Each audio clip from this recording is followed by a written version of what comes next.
Anjarakandy dental കോളേജിലെ anti ragging സെല്ലിന്റെ പ്രവർത്തനം പരിഹാസ്യം. ഡോക്ടർ റാമിന്റെ നമ്പറാണ് പരാതി നൽകാൻ പ്രദർശിപ്പിച്ചിരിക്കുന്നത്. റാമിനെതിരെ ഗുരുതര പരാതികളുമായി വീണ്ടും വിദ്യാർത്ഥികൾ രംഗത്തെത്തിയിരിക്കുകയാണ്. റാമിന്റെ ക്ലിനിക്കിന് ഡിവൈഎഫ്ഐ പൂട്ടി.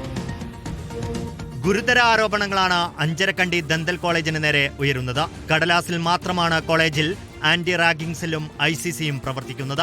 വിദ്യാർത്ഥികൾക്ക് ഈ സംവിധാനങ്ങളുടെ ഒരു ഗുണവും ലഭിക്കുന്നില്ല. ആന്റി റാഗിംഗ് സെല്ലിൽ പരാതി നൽകാൻ വിളിക്കേണ്ടതാവട്ടെ ജാതിവർണ്ണ അധിക്ഷേപങ്ങളുടെ പേരിൽ പ്രതിക്കൂട്ടിൽ നിൽക്കുന്ന ഡോക്ടർ റാമിനെയും.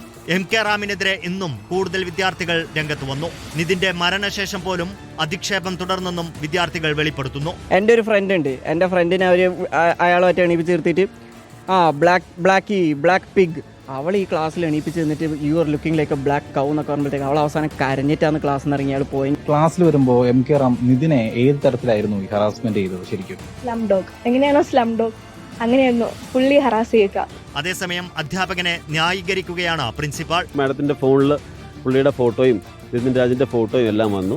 പിന്നെ അതിന്റെ ലോൺ എന്തോ എടുത്തു. അപ്പം കോൺസ്റ്റന്റായിട്ട് അടയ്ക്കണം. ഒരു ഭീഷണിയാണ് മാഡം പറഞ്ഞത്. അപ്പോൾ അത് വന്നു, മാഡം പരാതി തന്നു. പ്രതികരിച്ച വിദ്യാർത്ഥികളെ മാനേജ്മെന്റ് നിരീക്ഷിക്കുകയാണെന്ന് വിദ്യാർത്ഥികൾ ആരോപിച്ചു. ഇതിൽ ഡിസിഷൻ മേക്ക് ചെയ്യാൻ ഒരാൾ വരുന്നവരെ ഞങ്ങൾ ഇങ്ങനെ തുടർന്നുകൊണ്ടിരിക്കും. ഞങ്ങൾക്ക് എത്രയും പെട്ടെന്ന് ഡിസിഷൻ വേണം. ആരോപണ വിധേയർക്കെതിരെ വിദ്യാർത്ഥി യുവജന സംഘടനകളുടെ പ്രതിഷേധം തുടരുകയാണ്. റാമിന്റെ ക്ലിനിക്കിന് ഡിവൈഎഫ്ഐ പൂട്ടിട്ടു. News desk reporter.